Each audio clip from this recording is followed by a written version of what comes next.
Yo, what up, guys? This is Felix from Giant Lifestyle. So, real quick, let's talk about NoFap as far as relapsing and, if you have a wet dream. A lot of times I get comments from guys saying, like, yo, does a wet dream or does edging, does that count as a relapse? What do you think? Here's my 2 points about that.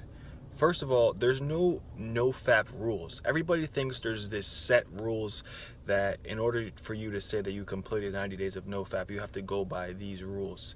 And the second thing is intention. If you consider edging or looking at shit on the internet that you shouldn't be looking at or a wet dream a relapse, then count it as a relapse. That's fine. Me personally, I don't count it as a relapse, but you can freak it the way you want to freak it. There's no set rules in this nofap thing. Personally, I tie that in with intention. If I'm watching shit on the internet that I know I shouldn't be watching and I'm purposely fapping to it, then I consider that a relapse. But if I'm watching shit on the internet for a few minutes or I have a wet dream, which to be honest, before NoFap or I even knew about this NoFap lifestyle, I never had those things since I was like 13. I have had a few since this NoFap process, but I don't count that as a relapse. If you want to count it as a relapse, go ahead.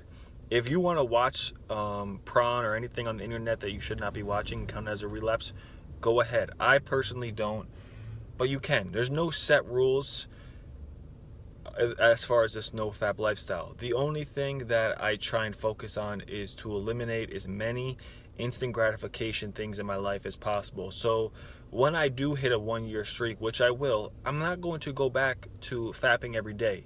To be honest, I might try and I might fap and reset the streak in that sense, because I'm at a point on my streak where it's so easy that it's not challenging anymore, and I like to challenge myself as much as possible. For example, making a video every single day is extremely challenging because I have to keep coming up with different video topics.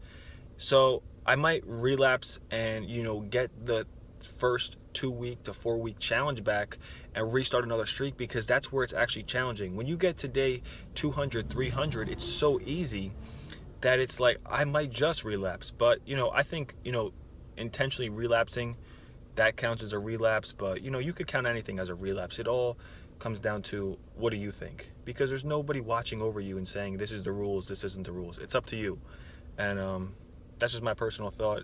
You can count whatever you want as a relapse. Nobody's gonna put a gun to your head and say you have to restart your streak. It's totally up to you. So probably gonna make maybe a video later, not really sure. Today is day 13, I think, of this 31-day video challenge. So that's just my little thought. Hope you guys have a great day, and I'll see you guys tomorrow. Peace.